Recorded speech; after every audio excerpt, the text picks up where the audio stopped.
IELTSsiz Britaniya talabasi bo'lish mumkinmi? Shahboz va Saydulloning hikoyasi orqali bu haqida bilib olamiz. Bu Shahboz, u chet elda o'qishga qiziqqani uchun Instagram orqali 3 ta konsaltingni tanlab oldi va yo'lga otlandi. Shundan so'ng u birinchi bo'lib UCAN Consultingga tashrif buyurdi va birinchi konsultatsiyadayoq shartnoma imzoladi. UCAN Consulting ko'rsatgan ideal servis tufayli boshqa konsaltingga borishga hojat qolmadi. Shahboz Greenwich universitetining kollejida 1 yil Foundation dasturida ta'lim oldi. Men bu 1 yil davomida olgan taassurotlarim shunchalik ko'pki, ta'riflashga til ojiz. Britaniya muhiti unga shunchalik yoqdiki, bakalavrni ham Londonda o'qishga qaror qildi va o'zi universitetga topshirdi.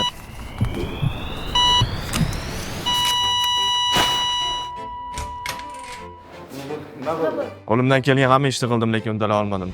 Shuning uchun bu ishni o'z professionaliga topshiraman. Universitetga o'zi topshirib rad javobini olgani uchun yana UCAN orqali qaytadan topshirib talaba bo'ldi. Yaxshi do'st do'stini doim yaxshilikka chorlaydi. Shu sabab Shahboz ham o'zi do'stini Saydulloni Angliya tomon chorladi. Bu Saydullo Shahbozning do'sti. U avval konsalting firmalariga ishonmasdi.